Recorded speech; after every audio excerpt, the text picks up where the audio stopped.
And we're live. Welcome, everybody. This is the Reality Czars podcast, and I'm your only host tonight, Nate. I think Tony's at work. I am honored and privileged. I have Joel Thomas on, man. Thank you so much for coming on, brother. Hey, what's going on, man? How you doing? Oh, dude, pretty fucking fantastically. I'm just getting over a cold. It's fucking kicked my ass. I've been pretty lazy. I've only put out one episode this week, trying to get back on the horn. How are you doing, man? Doing all right, man. Just like you, grinding away. Got my hands in about a million things right now. Sometimes I don't know how I'm pulling it off, but I'm making it work.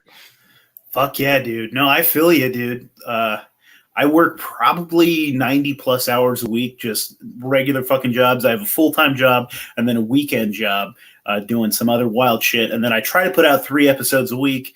And then we're going to be working towards our next documentary coming up pretty soon.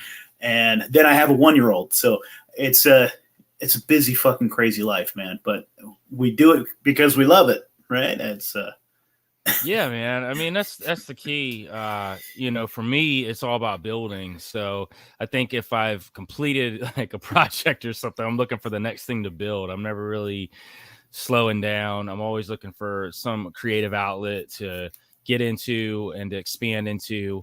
And yeah, man, I completely get it. So, Joel, this is your first time on the show. Why don't you tell our audience a little bit about yourself and where they can find you? Yeah, I'm Joel Thomas. I'm part of a music group called Van Tesla. My partner, Quan Duke, he's part of it as well. We do music together there. Van Tesla's moving more into a, I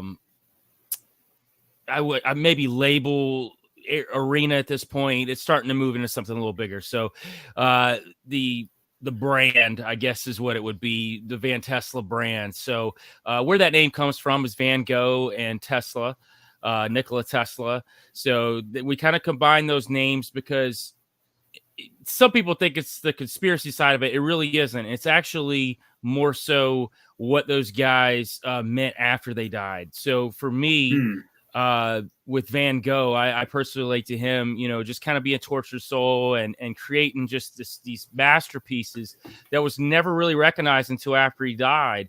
Same thing with Tesla. He didn't really get his due until he died. So I feel like that when someone say he still doesn't have his, unfortunately, yeah, Nikola Tesla. Unfortunately, I would say maybe in our world, he does. So, and maybe, there's more people awake than ever before. So I do think that he's gotten more due than, maybe 20 years ago or 30 years ago. But, for me, it was those guys resonated with me in that way.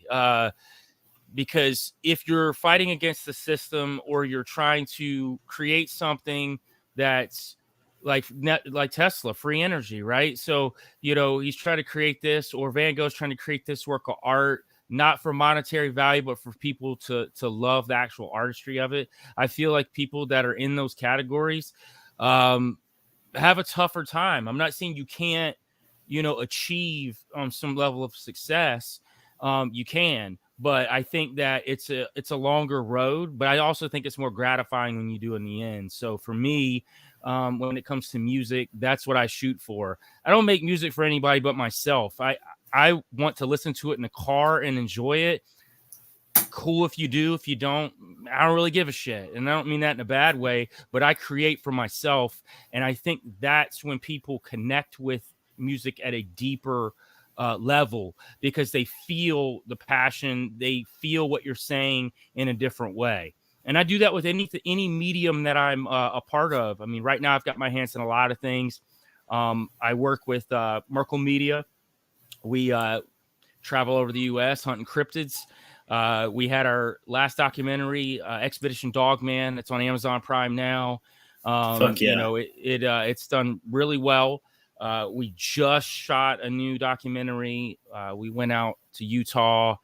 I can't talk too much about it, but let's just say skinwalkers. And there's a lot of footage of things that we found and saw while we were out there that's going to blow people's minds.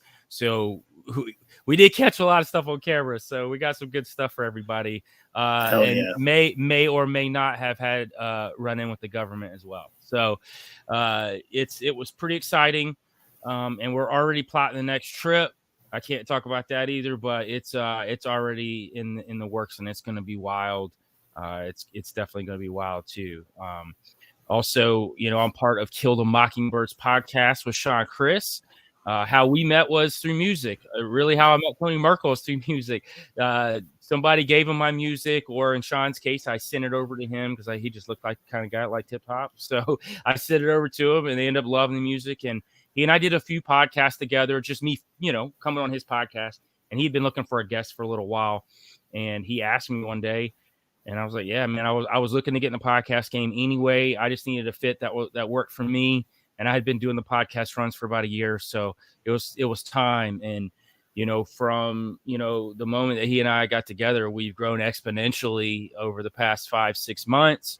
So, that's sort of it. I've also got my hands in a couple other projects I'm not talking about yet. So I'm staying busy, man. Fucking A, man. And do you have a family too? You're pretty damn busy, ain't you?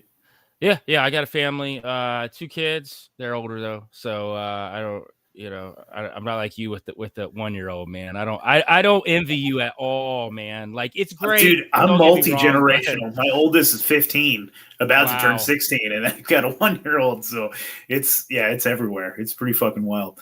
I hear you. Yeah. It's the best thing, and goddamn is it exhausting, but it's the best thing too. Yeah. Man, I thought I was at the game, dude. I had some serious grays in my beard. I was like, and then home stretch, man. I was like, 3 more years, I can kick them out, and yeah. I hear you, man. Yeah, that's where mine are at. So, they kind of got, the building for themselves, and I'm helping them, so that's cool. They're both real creative too. So I love that. Oh yeah. Do your kids all of that stuff? Are your kids into music too? Are they making music? No, but my son's into acting, and my daughter, she is moving into like the wedding planning world. So she's going to be interesting. Yeah, she's in a very creative spectrum of that, but she does a lot of stuff, writes and does a lot of things. So she's kind of multifaceted. Hell yeah, dude. So I'm a little curious about you. How did you get into cryptids, Joel? What was it that have you been interested in cryptids your whole life, or? Yeah, I mean, I grew up in the mountains of Georgia. That's something that people don't really know about me. So I actually grew up on the side of a mountain.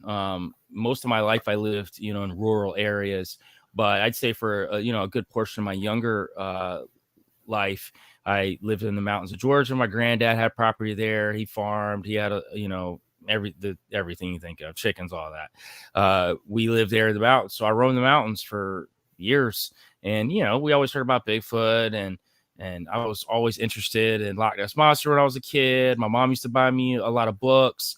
They always supported it. I mean, like my mom always said, hey, you can't disprove it. So, and there's too many stories out there that support there being things out there beyond our understanding. I mean, when you think about it, 5% of the ocean's been discovered. I mean, that's like nothing.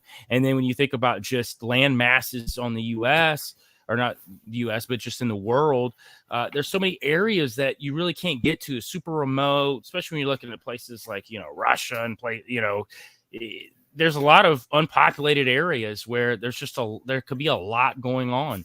So I just, if you say no to something, I feel like you're super closed-minded at that point.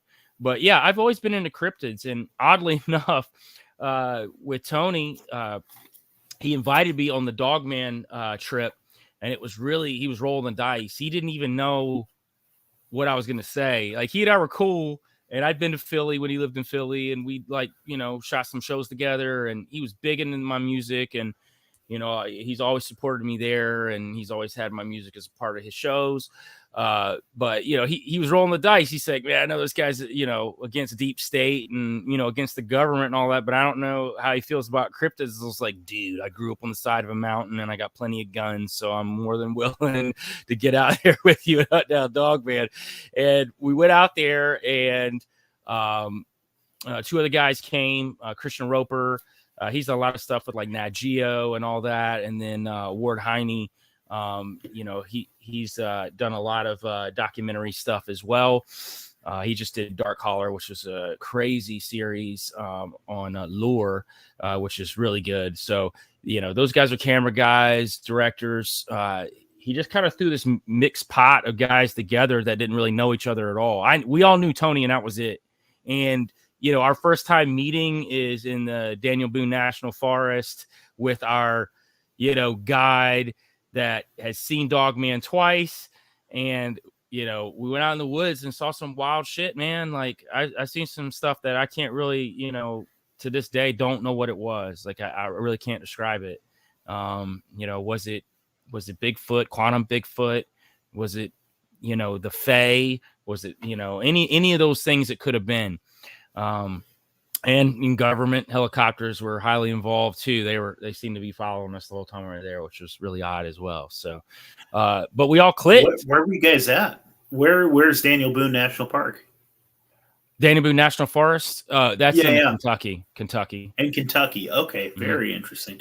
I've had a gentleman on my show that has had some Dogman and Bigfoot sightings, and he's out in Louisiana. And he's seen them out there. And I'm out here on the West Coast. I'm up in here in Oregon, and there's 100% Bigfoot out here, but I haven't heard of any Dogmen out here. I think they're more in your neck of the woods. Yeah, there is. Louisiana is a hotbed for them, though. I've heard a lot about Dogmen in Louisiana, a lot of stories about that too. So definitely, he's probably telling the truth if he's seen them there, because that's a pretty known place for him. I live in Ohio, so there is just like cryptids everywhere. I mean, you can go up and down Ohio; they're everywhere. Tons of Bigfoot sightings, tons of just random cryptids that are like one-offs in this state, which is really wild, man. I've got some friends of mine. They're from a podcast called Cryptids of the Corn, and those guys are phenomenal. And one of the guys is a biologist, and he breaks down cryptids to the T, man. This guy's really good at it, but he has studied so many different cryptids in Ohio, and it's pretty fascinating because there's a lot of rural areas in Ohio, a lot. Like even where I'm at, I'm in the Cincinnati area, but kind of where I'm at, I could go 5 miles and it just gets to like nothing. And there was just a Bigfoot sighting probably 8 miles from me, maybe 6 months ago, and some pictures hit. I know some Facebook pages and stuff. I mean, I don't know if they were real or not, but at the end of the day, I know that they couldn't be proven. I know that the authorities looked at them. I know that they said they weren't fake. So that did come out, and they said they weren't fake. So I don't know if it was somebody in a suit that was just able to pull something like that off, but they look pretty interesting to me. They look like they could be real. Hell yeah, man. Yeah, Loveland, Ohio, right? Is that where the Loveland Frog is from? Have you heard of him? I do know about that only from Justin from Cryptids Accord. He has talked about that. I think he did a whole episode on that, as a matter of fact. So, they talk about a lot of really cool, interesting cryptids. But yes, I have heard of that, oddly enough, from him. So those one-offs, I just kind of run to him. Hey, what you got?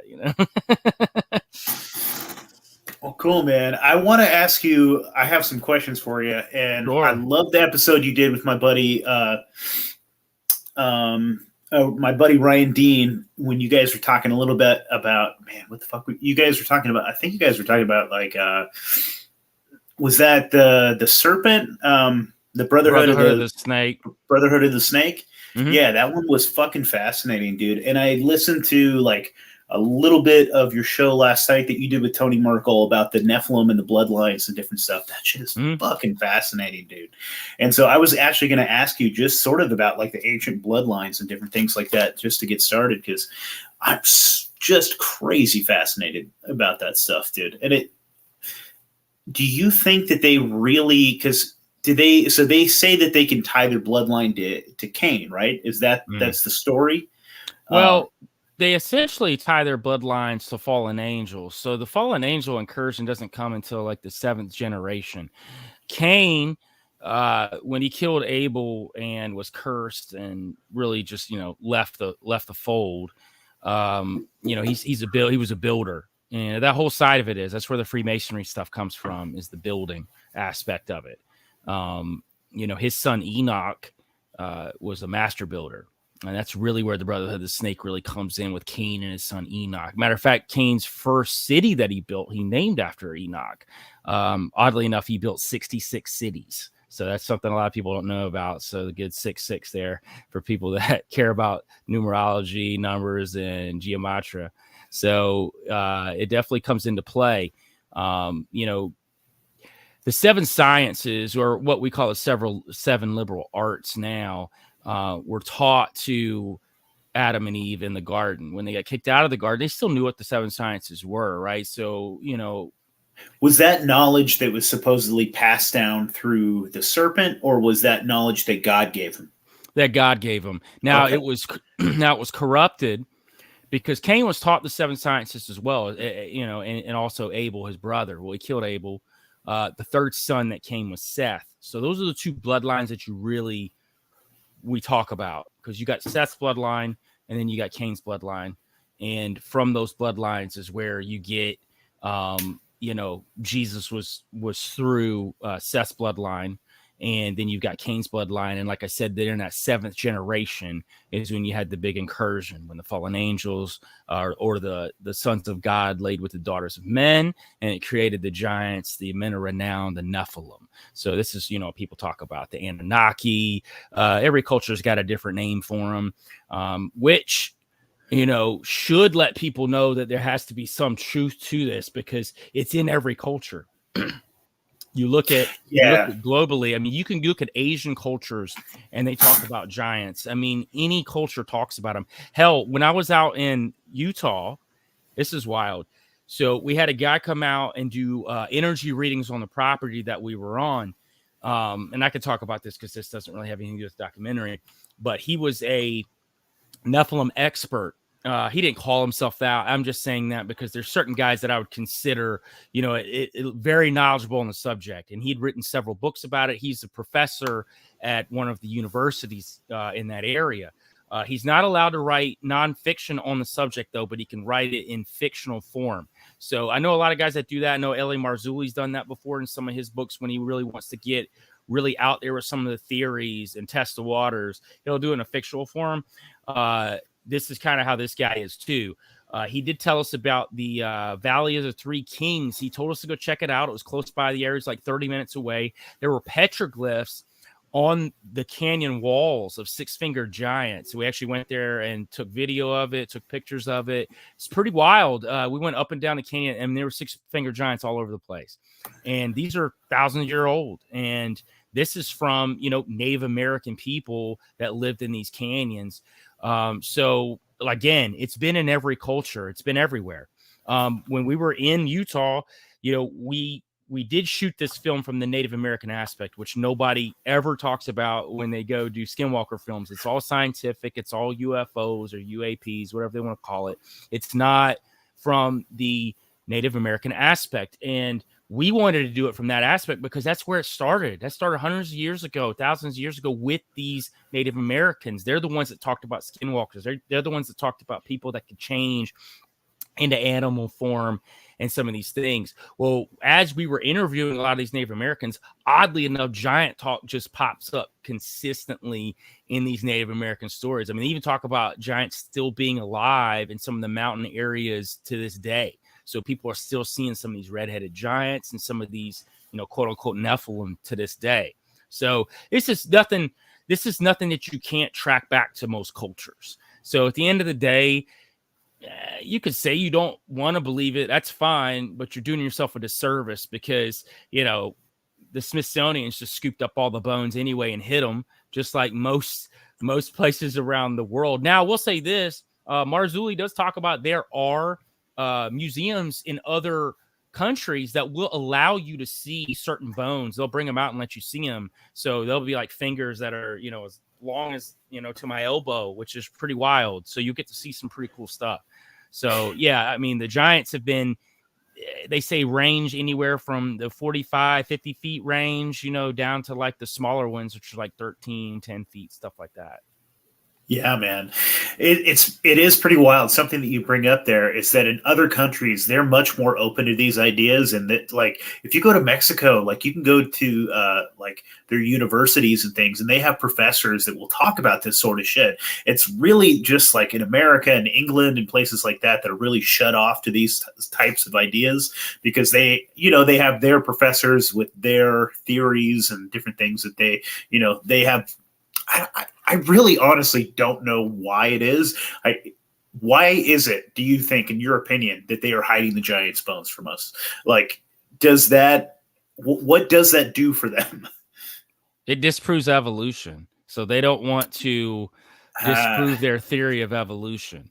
So, and to that point, I don't believe in evolution, not in the sense of the Darwinism that's been brought to us right now. I do believe that the earth is probably in the millions and billions of years old, but I believe in like two earths. I believe in old earth and new earth.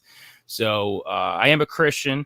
I'll put that out there for people to know too, but I'm not a Christian in the typical sense. I don't believe in much that goes on with the church. I think it's been infiltrated, and I think that they've absolutely done their best to corrupt the teachings of Jesus and corrupt things. And that was their point, right? They wanted to take all the esotericness or the supernatural out of the church. And then what they did on the opposite end, they created these secret societies. They created all this occultism and new age to make it attractive on the other end. So it's like, well, hey, we'll give it to you over here, but not in the way that you should have it. Right. So I think that's the imbalance that was created, especially when Roman Catholicism came along. I mean, man, they came along and really just fucked shit up big time on purpose, too, by the way. 100%, dude. I'm right on board with you. I'm a Christian myself, and I say that I do not ascribe to churchianity, is what I call it. Absolutely. Things like that. I call myself a Christ follower.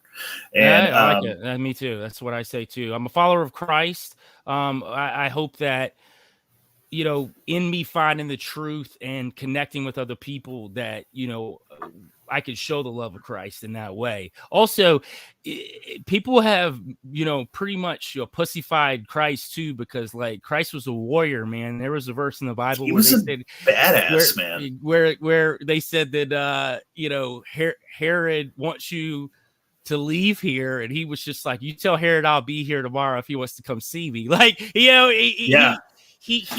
only died because he did that for us. That wasn't because some people say, like, well, look what standing up for whatever it did for Jesus. I'm like, man, he did that because he died for us. Like, just chill out. Like, let's quit trying to like make him so meek and weak. And he was meek, but in the way that he connected with people that most people won't connect with, which I hate about Christianity people now. Use the word meek incorrectly, or at least we have a different. Yeah, meek means like I have a sword and I could use it. I'm choosing not to. Yeah, it's like it's like peace, but it's like strength and peace, and it's interesting, man, because people think meek means weak, and it doesn't. It's the exact opposite. It's a show of strength, but I'm choosing to be peaceful. Right. Yeah. But back to the the evolutionary thing. That's what it is. They have this theory of evolution. Giants screw that up. If it comes out that there's 40-foot, 50-foot giants, well, where's that a part of this missing link situation that they're trying to create? Like it doesn't, because that would be the next step of evolution, right? That would be the next step, would be the giants from us. Like that would be the next level. Well, they were way before us, or at least way before what they want to tell us. So I believe in the theory of old earth and new earth. So in the first two verses, pre-flood, is that what separates it, or no? Okay. So there's the first two verses of the Bible in Genesis 1:1 and Genesis 1:2 are very interesting. Genesis 1:1 says that God created the heavens and the earth. In verse 2, it says the earth was without form and void. Well, that doesn't make any sense because he created earth in the first verse, but then the earth was without form and void. So a lot of theologians, at least that adhere to this theory, is that God created the heavens and the earth. There could have been a massive gap between those two verses, like millions and billions of years. So a lot of people think that's when the angel wars happened, between the two warring factions, between Lucifer's side, between God's side, when you had the angel wars on Mars and planet Rahab, which is no longer with us. A lot of these theories tie into that. A lot of people think that that's when the dinosaurs were around, or dragons, which I tend to lend to that theory as well. Like these bones, I like dragons more than I like dinosaurs. Correct. So, we don't know what those bones represent, right? We know it's reptilian in nature, but we don't know what they did. We don't know, you look at T-Rex, right? He's got these little bitty arms. What are those arms or those wings? We don't know what that really was. We just know what we see, and then we try to, figure it out. But even now, I'm suspicious of all dinosaurs in general, just because like there's so many missing bones. Like they'll tell you, like out of T-Rex, they have like 40% of him, and then they make up the other 60%. And you're like, I don't fucking trust you guys. Like, to me, almost, I mean, I'm not saying that there weren't any dinosaurs. There might have been. But I still think that they're just hiding giant's bones and saying, look, it's a dinosaur. I mean, it could be. I'm very open-minded to the fact that I don't know. Right. So yeah, I've been to some places like, we've got a place close by me called the Creation Museum, which is pretty dope. They've got a T-Rex in there, and they've actually got the fake head up, and they tell you it's a fake head, but then they got the real head that's in a piece of glass. They actually break down like what bones are real, what aren't. They've got a lot of it there. So that's cool. I've heard the dinosaurs aren't real theory, and I get where they're going with it, especially when it goes to the evolutionary part, right? That they are using dinosaur bones to promote evolution, and most of what you see is bunch of guys that were swindlers around that time that were like, "Hey, look at this! What I just discovered," and it was like pig bones and shit. And right. So I'm just suspicious of the whole. Yeah. Oh, I'm suspicious too of what they promote it to be. Now, do I think that a lot of those bones could be real that they show us? Some of them. I think that a lot of the bones are, and they'll even tell you, are reproductions of what they have behind the scenes. I mean, the Smithsonian talks about that all the time. So again, I lend to this like dragon theory of maybe these were dragons, maybe they breathe fire. All the stuff that we see in fantasy, because all the stuff we see in fantasy and science fiction is just soft disclosure, right? It just leak things out to you slowly over time to make you comfortable with the idea. It's like what they're doing with Nephilim now. They're doing it with superhero movies. They're doing it with a lot of these fantasy movies. You're seeing more giants. You're seeing more superpowers. You're seeing things that there's been such a massive influx of superhero movies in the past 20 years to where it's every other movie. And why are they doing that? There's always a reason behind what they're doing in the media. And I think they are getting ready at some point to reveal Nephilim. Now, I don't think it's going to happen right away, but I do think it's going to be part of this New World Order agenda that they're bringing in. I think gray aliens are a part of this too, or as I like to call them, fallen angels. I think it is part of this massive deception that's coming. I think the Antichrist is going to be a Nephilim. I think he's going to look a lot like us, maybe have 6 fingers, maybe something a little different, but his power levels are going to be something that you don't understand. He'll be what they'll call the next step of evolution. That's fascinating, man. That's fucking fascinating. Now, I think that the mark of the beast is going to be something vastly different than people think it is. People are talking about, barcodes, or they're talking about the chip. Man, they're not showing you the chip for it to be the mark of the beast. I just think that's ridiculous. People were probably closer when they were talking about the jab than they were anything, and not because of what they thought about it. I think that the mark of the beast is going to be a DNA changer. I think what it will do is enhance you to the point to where you'll become godlike. And I think that that will be the key to taking the mark of the beast, because you'll become a god yourself. That's always been what humankind and humanity has wanted to achieve. Look at Nimrod. Look at what he wanted to do with the Tower of Babel. He wasn't building a tower up. He was building probably something more akin to a Stargate or more akin to a portaling system to try to get into the other realm, to get into heaven. That's what he was trying to do. That's what they've all tried to achieve. They want to achieve this godhood or prove that they're greater than God with the help of fallen angels and Lucifer or whatever else you want to call him. That's the ultimate agenda here. So I do think it's definitely on its way. I think we're working our way towards it. I think we're working towards that antediluvian time of when technology was just out of control before the flood, and there was Chimera running all rampant. You know, you had Atlantis and all these other things going on. I think we're moving towards that. We're not there yet, but I think we're definitely moving towards that arena. That's fucking fascinating, man.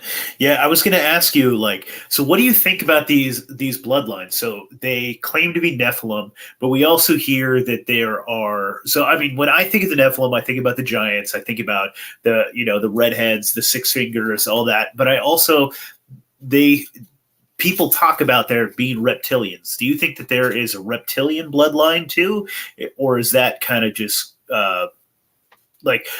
I've heard this story a few times, and you can't prove that this actually happened, but it was a friend of Princess Di, and she said that Princess Di went to one of the parties, and the queen took off her fucking mask, and she was an actual lizard and was eating people, and so were I think her husband was eating people too. Do you think that there's anything to that? Do you think that there are actually lizard people, or is this kind of a euphemism, what are your thoughts on that? Yeah, absolutely. So I think there are too. What I think about reptilians, though, and some of the research I've done, they are from these Nephilim bloodlines. So if you track back before the flood and you start looking into the bloodlines, there's actually two bloodlines. You've got the Dragon Court, which is like your patriarchal bloodline, and then you've got the fairy bloodlines, which is more of your matriarchal. So your fairy bloodlines are going to be several different scopes of fairy bloodlines. Now, the reptilians are actually a part of that bloodline. So the reptilians are kind of this in-between stage between, you've got like your giants, your men of renown, your the Nephilim, even to your Raphaim, which kind of came in after the flood.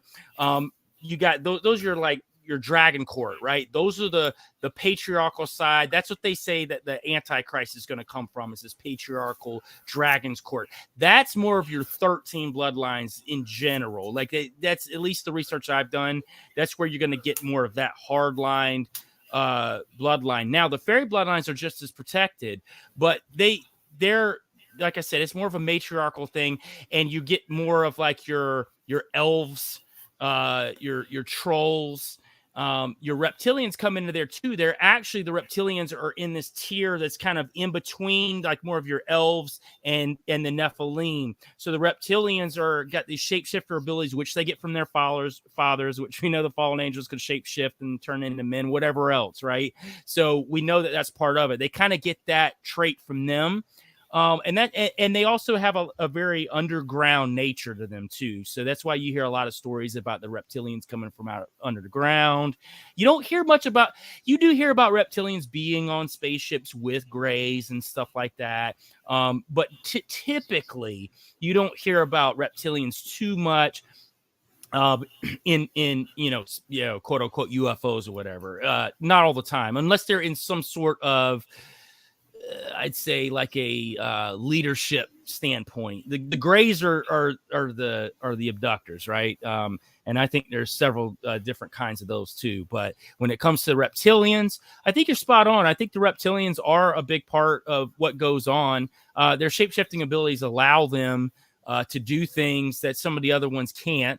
I don't really know why that is. I don't know how that works with fallen angels and them having sex with animals and sex with humans and all that, which even the book of Enoch talks about them having sex with animals and creating, which I think maybe that's where your cryptids come from, is this copulation. Now, I will say this too, though. Let me throw this out there. So we know that chimeras are created with DNA splicing. We know that because they're already doing it, right? They're already talking about this in mainstream media now. So I think there was a lot of that going on before the flood. I think with the help of fallen angels, I think the scientists or whatever you call them back then did a lot of that testing, and that's where you got a lot of your Griffiths, and you got a lot of your lion-headed men and your ox-headed men, a lot of these things. So it's a combination of both your fallen angel copulation, and then you've got DNA splicing as well.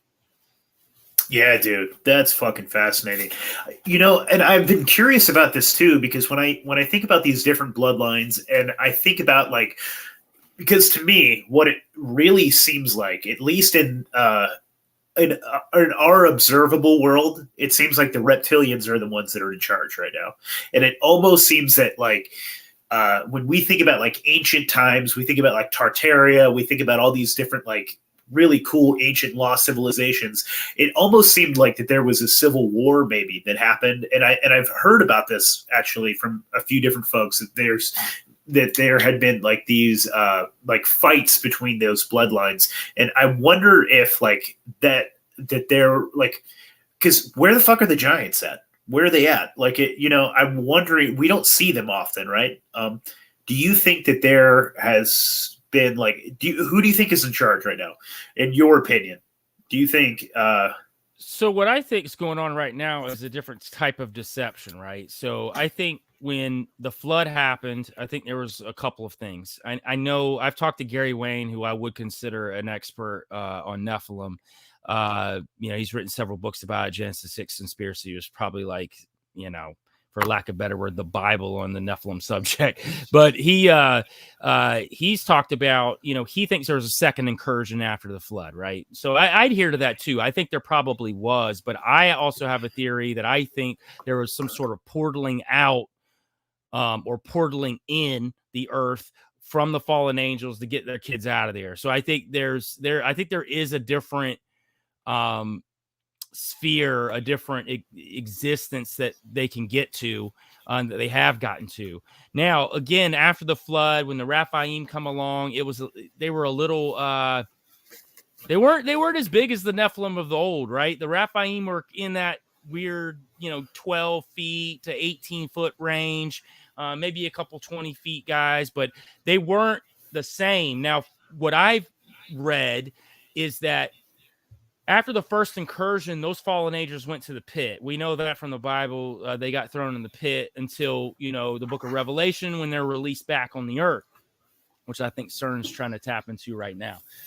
That's a whole different subject. But you had these other fallen angels that took their next step into the hierarchy, right? So those fallen angels were gone. You had other fallen angels that took their place. So those fallen angels, some of them ended up having an incursion. They were thrown in the pit as well. So what these fallen angels have learned is, we're going to get thrown in the pit. We can't operate like this anymore. We've got to find a way to do what we want to do, but do it more in secret and build towards the end time of what we want to do to try to win this thing once and for all. And I think that's what they've done with secret societies, and that's what they've done with these bloodlines, is that they have created a forum that they can build from in secret. So I think that's what they're doing now, because they can't come out in the open and they can't have incursions, at least not here. Now, I do have a theory that a lot of people aren't tapping in on. I think they are having incursions in this other place, and I think that's where you're getting these alien abductions from. When these women are getting abducted, they're becoming pregnant. They lose the kid after a couple months or whatever. They get abducted again. This kid's taken. I think these incursions are happening in this other zone, this other sphere, and I think that's a little loophole to not get thrown back in the pit. So I think they are building Nephilim armies in this place, and they're getting ready for the end times. That's fucking fascinating, man. Yeah, I agree with you. I actually think that there's a lot of interdimensionality to this. Mm. And this is like when it comes to this, it's like spiritual warfare. And I think something that you said, which I think is really fascinating, is that they don't come here and do their old, they don't go by their old ways because they are going to get thrown in the pit, right? And so the way I've been seeing it is like I almost think that these things can't even come here without a vessel. They kind of have to come here through like either possession, like you allow one of these entities to like come into you or something like that. Maybe that has something to do with those bloodlines. Maybe those bloodlines are like humans. I don't know if they're humans or not, but that are easier to be like taken by those entities or something like that. Maybe there's something to that. But I see a lot of, and tell me if you think I'm wrong here. I think one of the big things that I've been looking at is this whole idea of like AI and these computers that we're creating, these crazy fucking computers. I think these are just housing demons. I think this is like, because your brain is a computer, right? And that's like what it can inhabit. Because I think we're spiritual beings that inhabit this meat suit, right? And this is how they're able to do that. This is this interface through our brain. And so they're making these supercomputers. I think that like we literally are bringing demons here through these, what we call AIs, these things that we're like speaking to. I don't know, man. What do you think about that? So I think on two fronts here. So I do agree with you, especially when you're talking about something like Google created with Lambda, where Lambda became sentient, and the reason and how Lemoyne even knew that Lambda was sentient is because Lambda started talking like John Dee, who, if you all know who John Dee is, one of the most occultic people of all time. So started speaking to him as John Dee, and Lemoyne, being as occultic as he is, realized what he was saying, and that's how he ended up having these series of algorithmic questions to Lambda, to where he figured out Lambda was sentient. Now, do I think that it's actually sentient? Probably not. I think it's probably housing some sort of entity. So I do agree with you on that front. Now, to the front of people being possessed.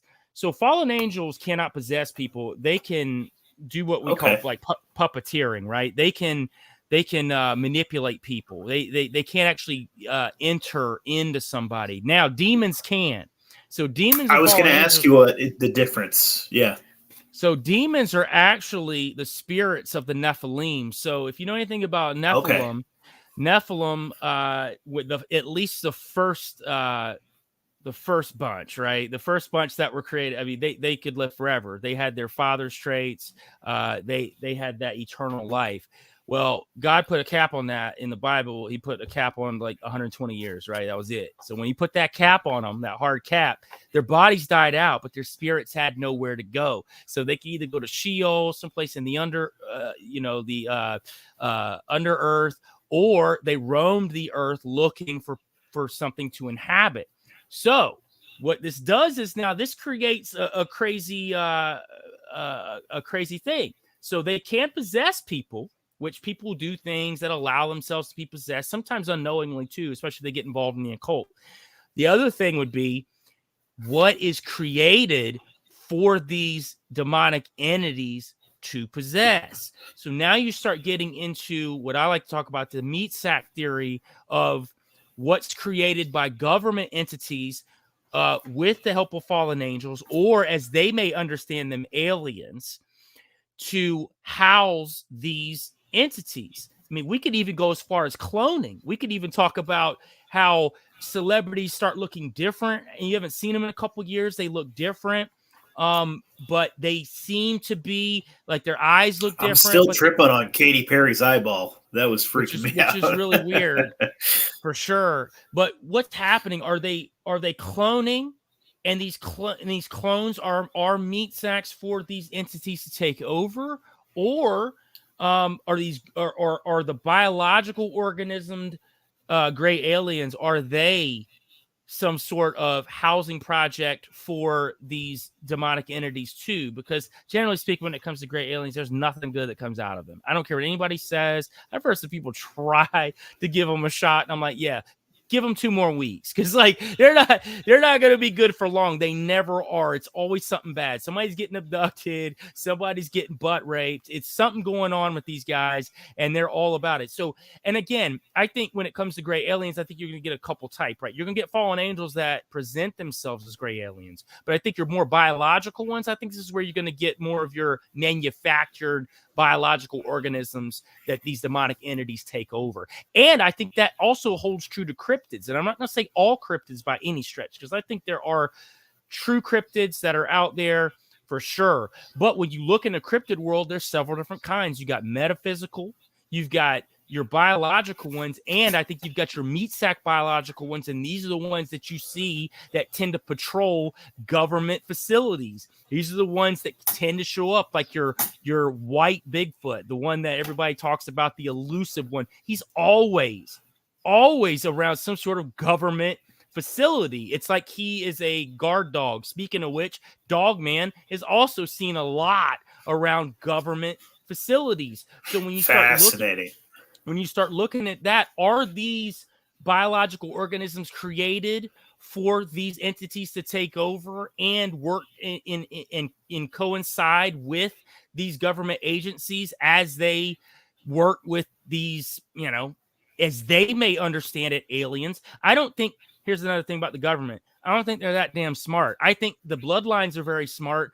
I think the government only knows as much as either the entities tell them or the bloodlines tell them. So I think when you track it to the actual bloodlines, they know what's really going on, right? They know that these are fallen angels. They understand what the Nephilim are. They understand what the bloodlines are. But when you're talking about government, I think they actually think these are actually aliens. I think they think they're working with aliens. They are presenting themselves in such a way. They've shown them technology. Let's not forget that in the book of Enoch, it talks about the fallen angels trading technology to have their way with the women. It was a trade-off. So, I mean, think about what's happening right now. I mean, it kind of makes sense when you start putting the pieces together.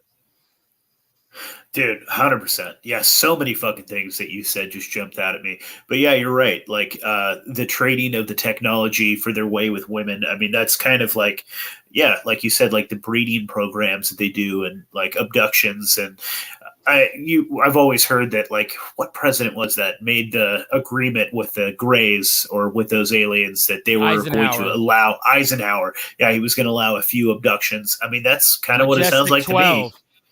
Yeah, pretty wild stuff, 12, man. When they created that, and that was actually talked about in Pale White Horse by Bill Cooper when he talks about when they met. So his whole take on it was pretty cool. How after Roswell, there were 2 aliens that lived, 2 Greys that lived. One of them ended up dying, but the other one was kind of like held in this facility underground and interrogated for like a year, and it wouldn't say anything, right? And then one day they walk in and he just starts speaking perfect English, and it's like, all right, look, let me get something so I can reach the mothership. And they end up brokering the deal. But part of them brokering the deal was they would let us know who they abducted, and in return give us technology. Think about the technology boom that happened at the end of the 1940s into the early 1950s to now. I mean, it's almost like the world moved in a crazy direction forward really, really quickly. And you can tie that into the Nazis too, man. Everything that was going on there, they were highly tied in to the occult and aliens. So like they were a big part of that whole thing as well. So it didn't just happen in the US. This happened all over the place. Yeah. And whether planned or otherwise, it seems like almost all that new technology that came out has almost been like, it's been a fancy way of imprisoning us in like surveillance state sort of thing. And it's one of those things. Was it a Faustian bargain? Was all this technology that they gave us like a means of imprisoning ourselves? Like it feels that way to me. I get a little Ted Kaczynski-ish after a while when I start looking at all this stuff. Yeah, man, that is super fascinating. And yeah, one of the questions I was going to ask about this was like, where do cryptids fit into all of this? And I do find that really fascinating that they have things like baby, dogmen or guard dogs. That's a fascinating concept for them. I was going to ask you. So I've listened to a few of your interviews in the past, and you've talked a little bit about you being a former, not necessarily, or I don't know if you can be former. You used to be a Mason, right? Yeah, Tony Burkle likes to joke around. Anytime I say former, he's like, no, you are one, and you're never getting away. So, which is kind of true, I guess. I mean, you could walk away. I mean, which I did. Yeah. I joined. So God, man, it got to be 10 years now. Like I was thinking about it the other day. It's probably like 10 years ago. I joined Freemasons for several reasons. At the time, I was doing music and. This is during like the Illuminati boom of like Jay-Z and Beyonce and all that, right? So it's super attractive, especially for somebody like me who wanted power, money.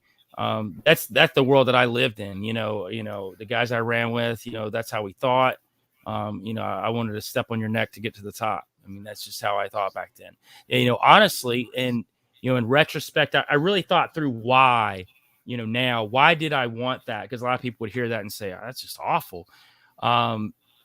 Because honestly, man, I looked at most people as just dumb fucking sheep. And I really did. And I was like, if that's the case, I at least want to like herd them around. You know what I mean? Because if they're going to be fucking stupid and they choose to be stupid, then I'm just going to fucking do it. And that's kind of where I was at with it. That was part of the reason.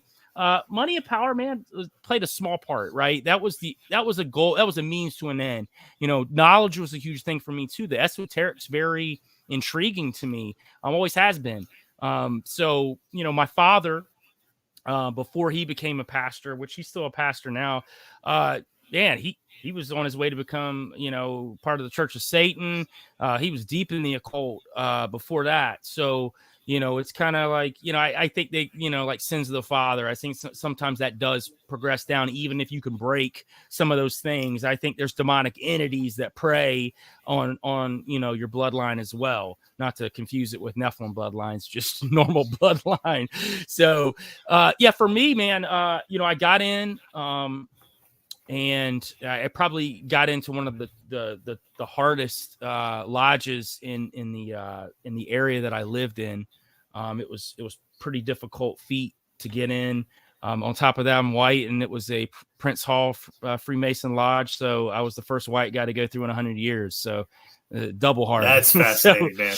I have a buddy that's a Freemason, and he's telling me he lives down in Florida, and I thought he was fucking with me when he said that black people weren't allowed in his lodge, and he was like, "No, dude, I'm totally serious. They have their own lodge. I'm not allowed in there." It's actually, oddly enough, it's changed over the past couple years. I mean, I've still got friends that are, and I know my buddy, he's part of, in the South. You've got mainstream Freemasons, which is what everybody thinks of, and then you've got Prince Hall Freemasons, and that's generally where you're going to get your minorities. But recently, in the past 6-7 years, they had the first black guy into Atlanta, the mainstream lodge.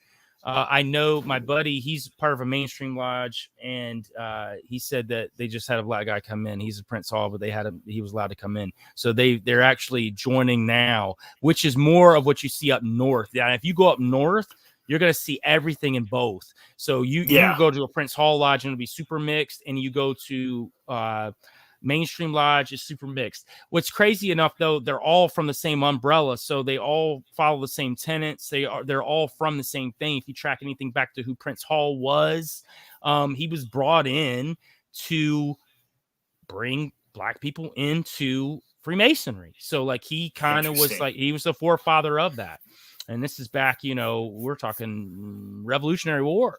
So, this is, or after. So you've got some of that going on too, which is interesting. So again, for me, I went through it. It was the initiation process was super tough. Like I said, for me, especially after you got in, you got a lot of credibility between the other lodges for even going through it. Now, in saying that, there were things that happened in my life that kind of put me on a different path. Life, as far as, personal stuff that happened, made me start rethinking some things.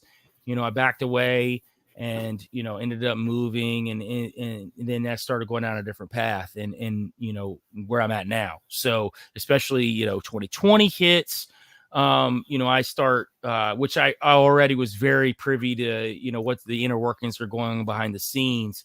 But I think I made an active choice to build something that would fight against the system, since I understood the system so well and I understand how it operates. Listen, I get into it, man. Freemasons come at me all the time. You don't know what you're talking about. You don't know this, that. Come on, man. Like, I've been in the lodges. I know that 95 to 96% of those guys don't know anything. They're just in there for a fraternity. That's it. Like, it's not, people make it out to be a big deal, and it is at a certain level, or if you understand what's going on, which I did. And I knew there was a set path for me. Like, I could have gotten everything I wanted. Again, I think God kind of came in and deviated me from that path, because I was given a choice, really, my family or that. And I remember that moment where I had to make that choice, and I chose my family. And that's when I started, really just pushing away from it. But yeah, I could have gotten everything I wanted. I know that. Even looking back on it now, I can even replay certain moments in my mind with certain people that knew that I knew what this is really about. They spot you out. Like, it's not something that it is, a big secret. I mean, these guys are in there to do that. But I would say most of the guys are great. Like, the brothers are great. I would treat them with utmost respect. They did so much for the community. We did so much for the community. Our lodge was in the smack dab in the middle of the projects. And it was by design. So we could help, the community. So most of these guys are in it for that. And I can say that, everybody acts like they're all like Illuminati running around drinking baby's blood. It doesn't work like that. Is there a huge occultic aspect to it? Absolutely. I mean, there's a lot of weird shit, but at the end of the day, it's not. It's just like a typical frat in a lot of ways. Like, there's weird shit that goes on in a frat house at a college, at a university. So it's not anything different than that. And a lot of those guys came from frats too. So I think that's the disconnect that people have, because they think it's like the big bad. It's more of the gateway drug, if anything, to get you into the harder drugs, which, you have access to kind of once you get in. Then you can kind of start playing around, see what you like, like, hey, I really like this over here. So, it does open the doors for you. So, I'm not saying that it doesn't.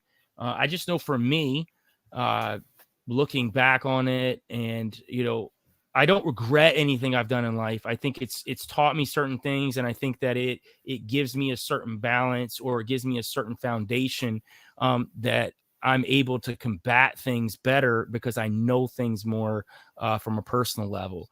I'm not suggesting people go and do it for that reason. I'm just saying, my personal experience. All right, man. Yeah, I've just been super curious about it. That's really fascinating, because I'm always curious as far as, like, you do hear those wild stories, like these people do drink baby's blood. They're doing all these terrible things. And I do think that there probably is very small, weird group inside of those groups that probably do things like that.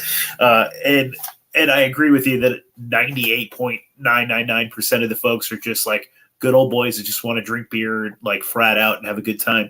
I've just been curious because do you know anything about the Rosicrucians at all?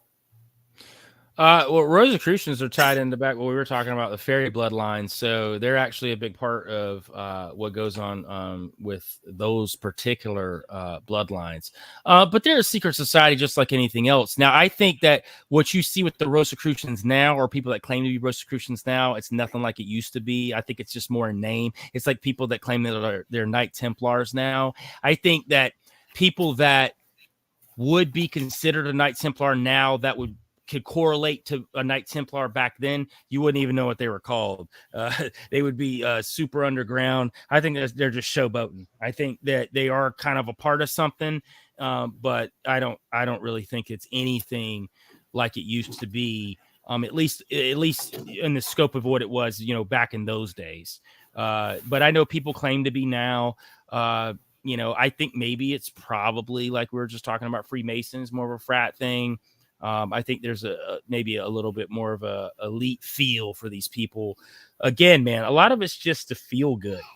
People get in secret societies, man, just to feel like they're doing something or a part of something nobody else is a part of. Really, man, the real players, you don't know their names. I always joke around. We talk about the Rothschilds and Rockefellers, man. They're just the front men, man. They're not the Orsinis. They're not the names that you barely hear of that are movers and shakers like the black nobility, man.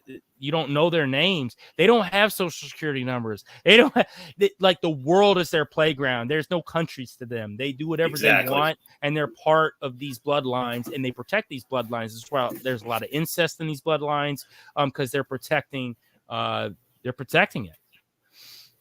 Okay, and I was just going to ask you, what? Speaking of the Rosicrucians, like I've been fucking fascinated by them because they consider themselves like a Christian order, but they're like Christian mystics, and I'm fucking curious as hell. And I know that there's one down the road from me. I live near Portland, and I've been curious about just like popping in and saying hello. Is that a bad idea? Should I not? I've been asking the last few guests like their opinion on him because I don't know enough about him, and probably I should probably know more before I just pop in and say hello. Yeah, I don't know enough about what's going on down the road from you to give you like a good answer there. I mean, I know for me, I'm probably going to stay as far away from some of that stuff as I can. I'm not really trying to get involved. One, if they are involved, groups. I don't like groups, and I won't swear any oath to anything. I won't even pledge allegiance to the flag. So I'm not interested in any oaths. I just want to pick through their library. I just want to read some books. If they let you, I know that, even just going through Freemasonry, I couldn't get access to really much of anything until after I was, fully in. So I know a lot of that stuff you won't get access to. And if they do let you have access to it, it's probably bullshit. It's probably nothing to it. Nothing like barely. This is the dummy library that they let the dummies in. Yeah. Yeah, for sure. Yeah. But it's a lot of that stuff is based in some form of Christianity. Knights Templar were. I mean, you think about the Holy Wars. A lot of these groups came out of that era of a lot of blood being spilt over the name of Christ. So again, back to the church being infiltrated and the name of God and the name of Christ being used for a lot of bad things. And that's why, I don't blame people that look at Christianity and are like, I don't want nothing to do with that, because I could see their point of view, but they don't know at the purest form what that actually means. It's even like when people try to use the Bible as a form to tell you to go to church. Well, that's never what those verses meant in Hebrew. A matter of fact, when those verses were written, the church was the dad in the house and his wife and kids. Like, that was the church. So it's not what people think that it is. These structures, and to that point too, when you're looking at especially Roman Catholicism, a lot of these structures are built on Freemasonry. They're built on occultic dimensions. A lot of these places are. So when you're going to these places, quote unquote, worship, what are you really worshiping?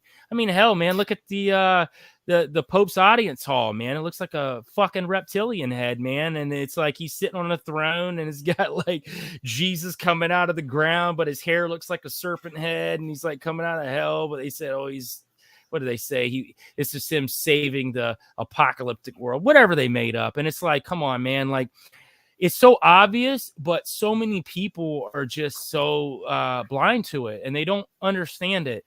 And I think it takes, people to put the information out there. And for me, it's finding an entertaining way of putting it out there for people to digest and make it palatable for people, whether it's music or whether it's social media or, films. People operate better that way. It's not you in their face screaming. Like, people are not going to listen to you.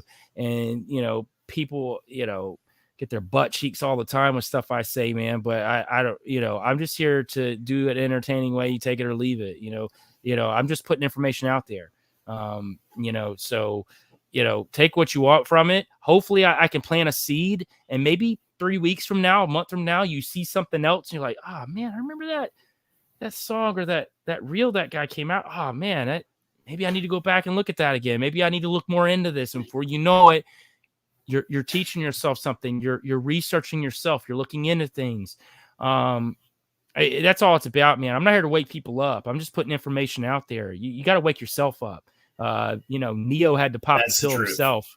Neo had to pop the pill himself, man. It wasn't Morpheus that shoved it down his throat. Hell yeah, dude. Hell yeah. Yeah, man. I mean, I love your reels, dude. They're like short, they're to the point, they're entertaining, they get you, they get your attention. One that I was really digging is the one that you did about Saint Lucifer. And I'd never heard of Saint Lucifer before. That was fucking fascinating, man. And I need to do some more research on that. That's a dope guy, Arianism, man. And yeah. I'll tell you what, you want to get somebody on to talk about that. Talk to Esoteric Eddie, man. That dude is. I just had him on last week. Yeah, he did a whole podcast with us about Saint Lucifer. So he's a dope dude, man. He and I have a project that I won't talk about right now that we're working on together. So that was one of those projects I was talking about earlier. But he's definitely a scholar when it comes to a lot of the esoteric stuff that's going on.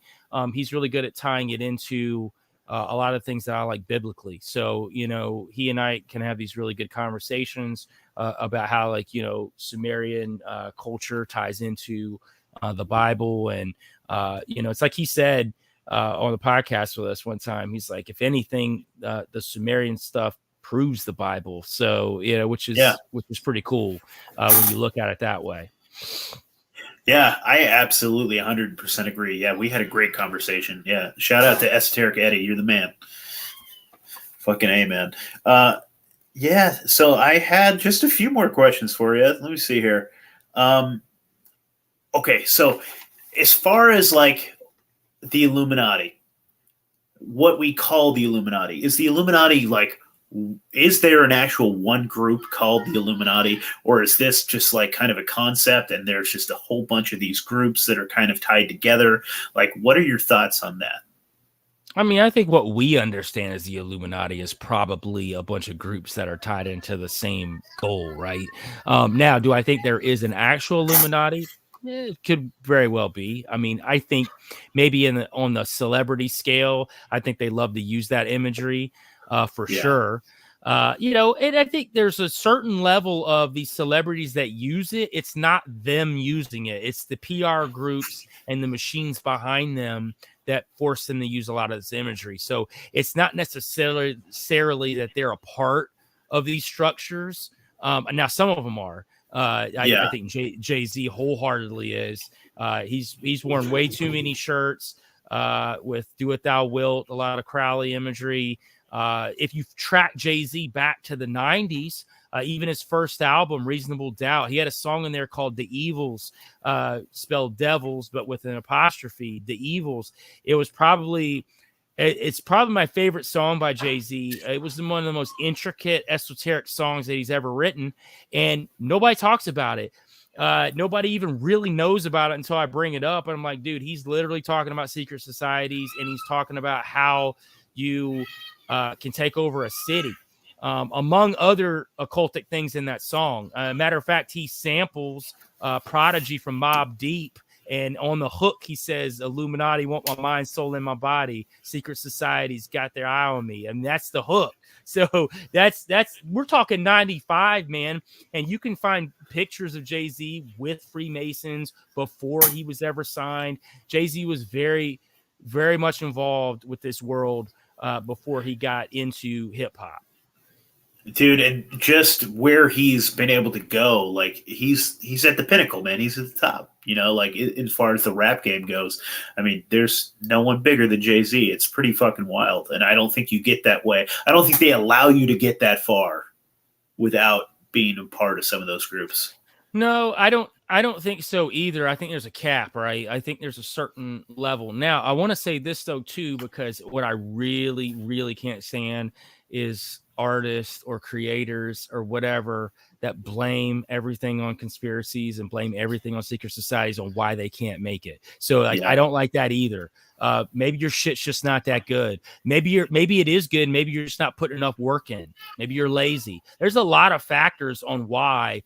Now, do I think there's a certain point to where you're not going to get all the way there? Yeah, I mean, it's the devil's playground, man. But I think God is a much bigger, badder entity than Satan ever is, man. Sean says it best. He's like, we give these devils too much credence, man. We give them too much power. We invoke their name too much, man. Like, we need to start swinging our fucking cock and nuts around, man, like we should, and quit acting like we're fucking scared, because we shouldn't.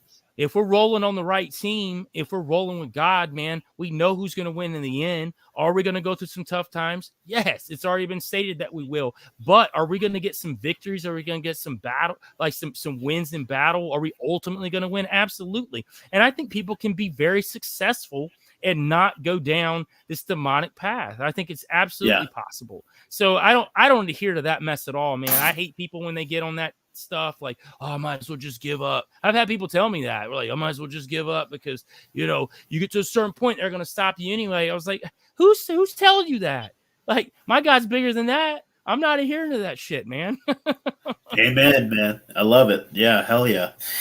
That's awesome. Oh shit, dude, I'm sorry. I'm so fucking brain dead right now. I'm so fucking sick. I need to go to bed.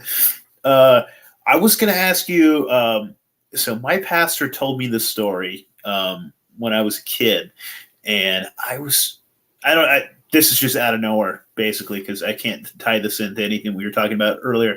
But he was talking to me about there was a seedy fucking motel that was like across the street from this construction site that we were working on. So I was probably like 14. That was my first job working construction with my pastor. He was a cement finisher and doing some other stuff. And there was a seedy, crazy hotel over there. And he was telling me that there was a biker gang that had ran that hotel that were Satanists, that had ladies of the night, some prostitutes, right? That they would intentionally. So anyways, they were like having these ladies out there on purposely getting knocked up so that they could take the babies and do sacrifices with them. And that was one of the most wild stories. And I believed it wholeheartedly when I was a kid. And then for a certain amount of time, I was like, man, he must have been crazy. And now I'm coming back full circle, and I'm like, he might not have been crazy. I think, like, because I would trust anything that he would say. Besides, this was a pretty wild one for me. What do you think about that, man? I think that those things happen. I think there's breeding grounds for that for sure. I think especially when you're looking at child abductions, all these kids and all these abductions, even like human trafficking in general. We're not even talking about just kids, but just human trafficking in general. I don't think they're all getting sacrificed. I think some of them are definitely being used to create sacrifices. They need the purest blood they can get. I also think that here's another one for you, throw you for a loop. So I think that there are these bloodlines, and these men will have sex with some of these quote unquote slave women. And what these kids are used to then do is to implement into certain places of power later on down the line, whether it's in Hollywood, whether it's in music, whether it's in politics. What that does is that implements their bloodlines into something without them having their name on it. So you say you've got like a Rothschild, and they have a kid, not with the Rothschild name, but with someone else, and they can implement this kid. They can literally put it into a wealthy family. Say, okay, this is your kid. Do the classic moon bump, the fake pregnancy. Here you go. Here's the kids pulling Obama, right? Put a couple kids in there that ain't theirs, right? You know, we know Michael ain't having no kids. So anyway, yeah. So you got that going on, and what they do is they implement these kids into certain positions that they can control, because people would become very aware if there was just a shit ton of Rothschilds running around and all, you know. I'm just using their name because it's very well known to people as an example, but that's why they do that. So there's a lot of that going on as well. And I think a lot of these women that are pulled from human trafficking are used for that too. I mean, and then you got just human trafficking, man, just people being awful. You got that going on too. But if we're talking about the elites and what they have involved with it, I think, yeah, you've got breeding ground for occultic rituals. And I think you've got a breeding ground for what they want to implement into power down the road as well. It's kind of like the Comet Pizza guy. You know, they've tracked him back to Rothschild bloodlines as well. So, you know, that's, you know, one of the theories that's been rolling around is as well. I mean, how did this guy get so influential at a pizza shop? You know, it doesn't make any sense. He was in the like Forbes top 50 most influential people in like Washington D.C. and he just like owns pizza. He owns a couple pizza spots. Dude, he never even graduated college. He didn't do anything, man. And all of a sudden, here he is. And you know, they started tracking him back, and he was like the bastard son of one of the Rothschilds, or at least what, you know, I've seen from it. I mean, obviously there'll be a lot of people refute that, but at least from what I've heard, and it makes sense to me. It makes sense that they would do this because these kids would give them a certain level of power in different arenas. Yeah. Well, I've heard the same thing about Greta Thunberg, that she's a Rothschild as well. I don't doubt it. Yeah. I don't doubt it. Yeah. I've seen that too. And it would not surprise me at all. She's definitely manufactured. We know that much about her. Well, it's just that. So, like I said earlier, like maybe you don't get to those pinnacles or whatever if you're not one of those things, but maybe it's not even necessarily that. It's that, like, if you are part of those bloodlines, or if you are, you'll get that crazy promotion. Because, like, why on earth should I have ever known about some, like, Swedish teenager that was skipping school to talk about the environment? You know? And I know about her because they brought her to the fucking UN. They brought her to, you know, like all these crazy things. They flashed her all over television. And that's why, because she is one of those people, she is going to get the promotion. She is going to get the eyes and ears. And it's for an agenda. No, man, absolutely. Yeah. I mean, we know anytime we see somebody come out of nowhere and they're, you know, making wild claims like she is, and the entire world media is pushing it, we know it's manufactured.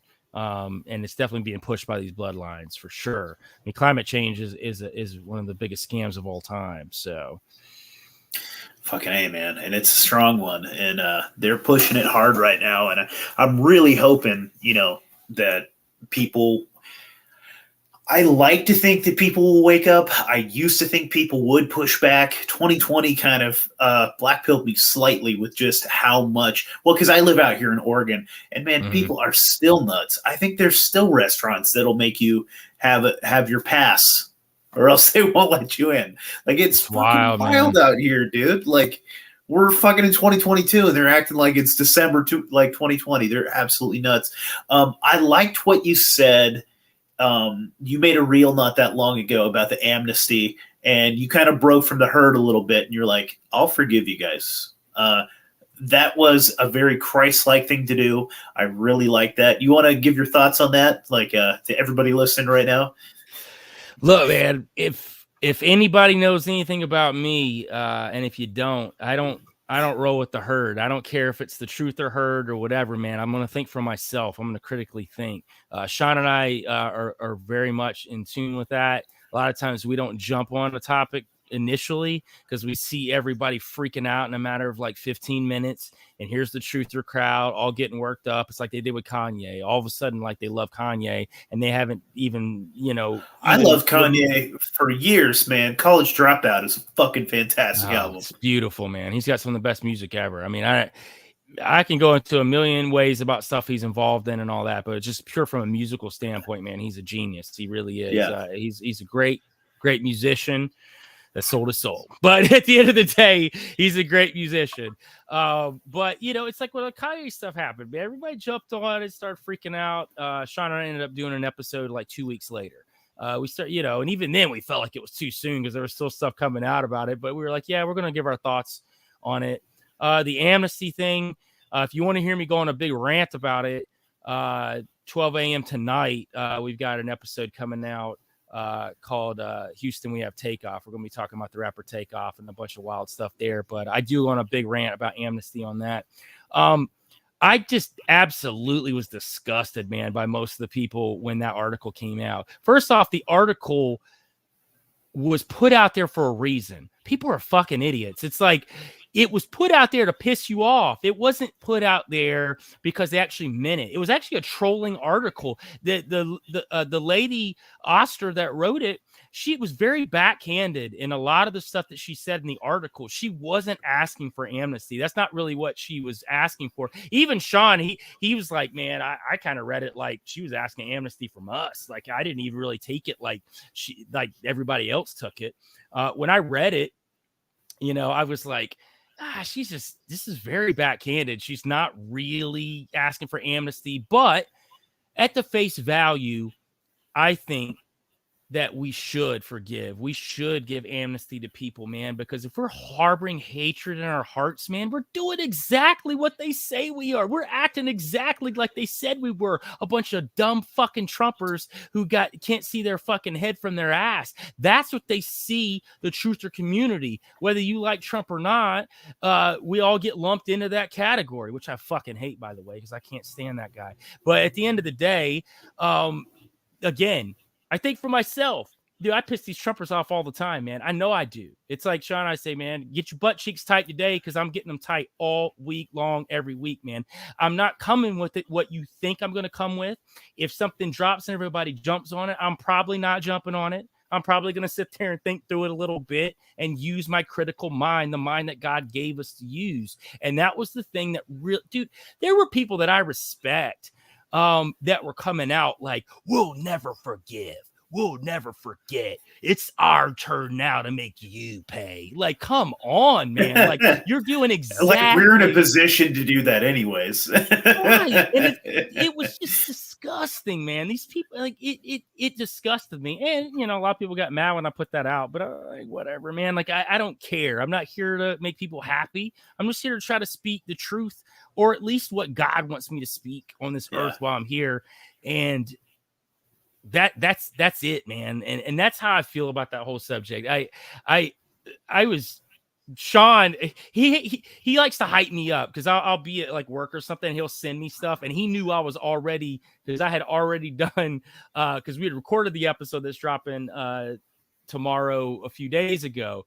He sent me, God, man, it was some dude, and you've probably seen it circulating, man. Some dude, he's got face tattoos, and he was pointing to his black flag, and then he was pointing to his "Don't Tread on Me" flag, and then he was just like, "This is what it fucking means. Fuck your amnesty and all this shit, man."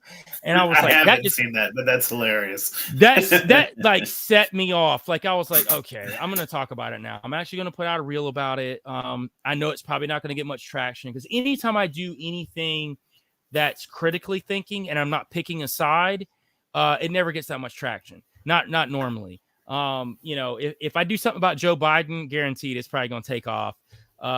You know, Trump, not so much because a lot of people just love sucking that dude's dick. So they're gonna they fucking really do, man.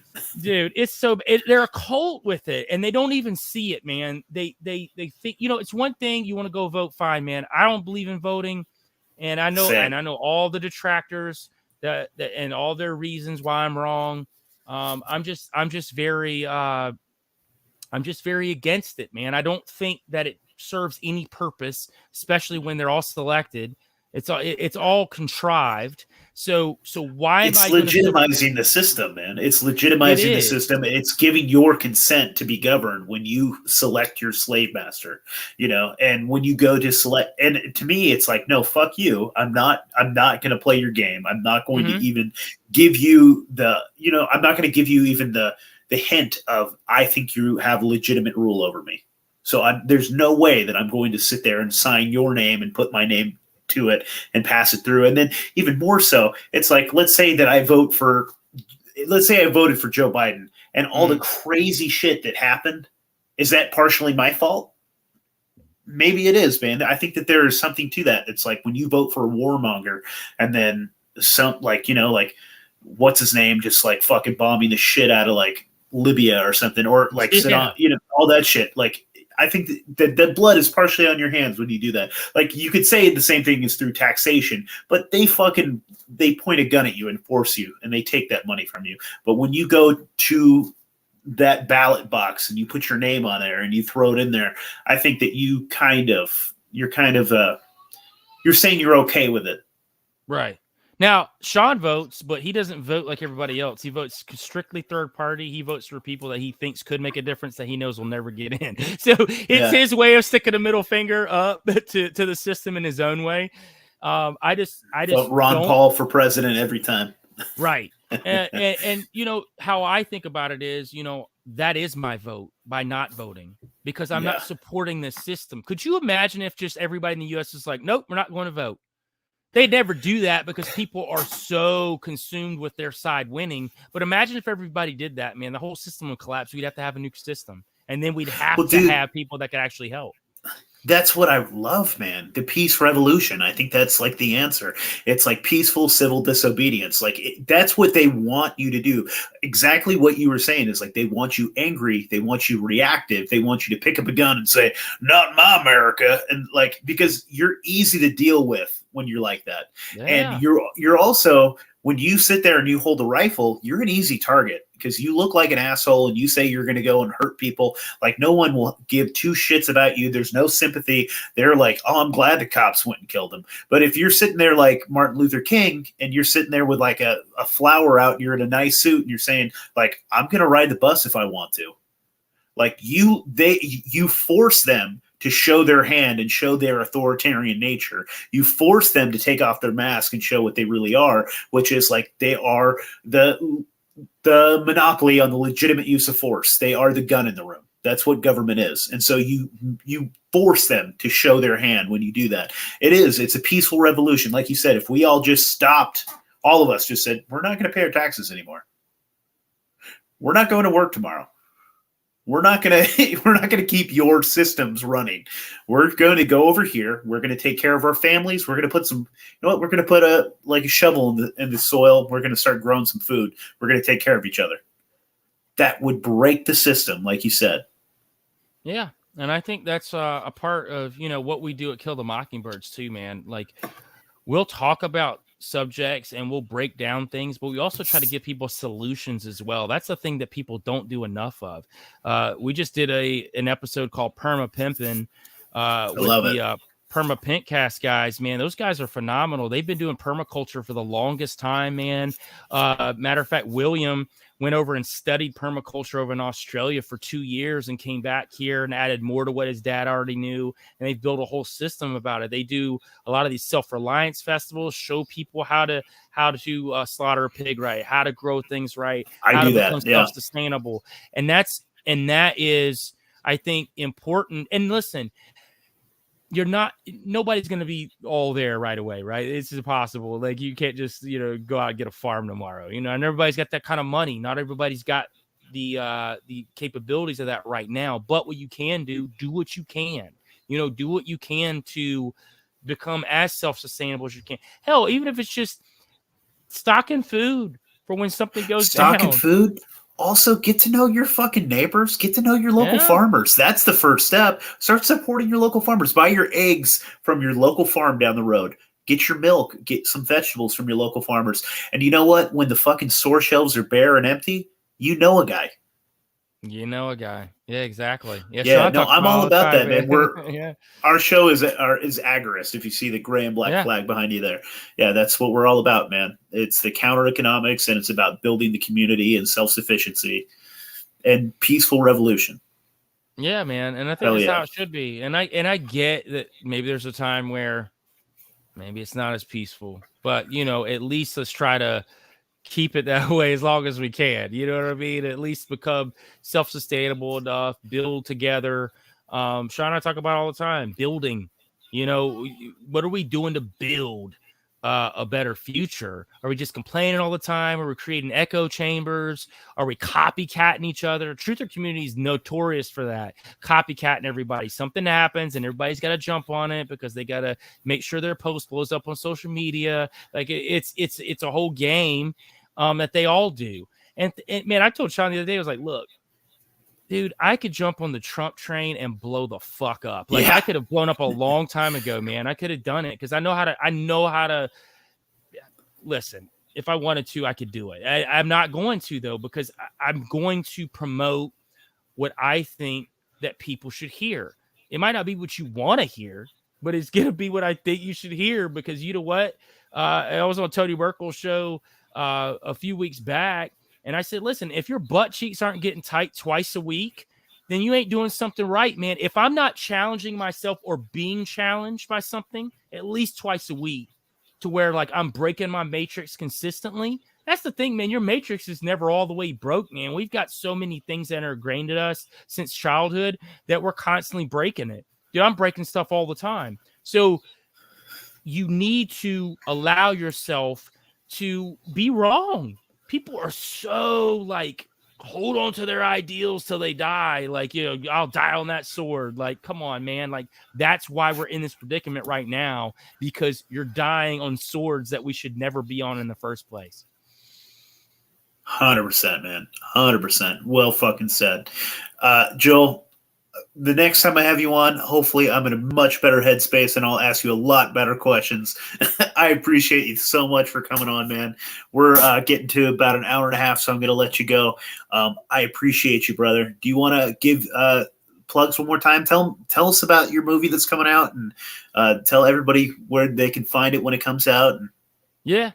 Right now, you can catch my current documentary on Amazon Prime. It's called Expedition Dogman. It's very easy to find. You could go to, like I said, Amazon Prime. I think you can rent it for $1.99. You can buy it for $4.99. So, you know, we're not charging you out the ass for that. It's a phenomenal film. Listen, like, I'm not saying it just because I'm a part of it. I did see some wild stuff on the trip, but man, like, the cinematography is really good. And the guys that edit it, who are also a part of the team, because we're a little different. Our camera guys are actually a part of it. The guy shooting the whole thing is carrying an AR and walking around the woods with us, and he's highly a part of this. So I think you guys will really like that. If you're looking for my music, you can find it at Joel Thomas on any platform: Spotify, Apple Music, Tidal, The Gambit worldwide. If you're looking to find access to any of the podcasts that I've been featured on, or Kill the Mockingbirds podcast, you can just go to my Linktree, which is Linktree Van Tesla Music. You can find me at Van Tesla Music on Instagram, which is where I do most of the stuff social media wise. Or you can go to Kill the Mockingbirds podcast on Instagram as well. And you can find any of our stuff there. We've got a lot going on. There's a lot of entertainment value there. If anything, you'll probably get a good laugh, even if you don't like what I'm saying. Well, thank you, brother. This has been a lot of fun. I appreciate you, Brent. Yes, Cheers. sir. Had a great time.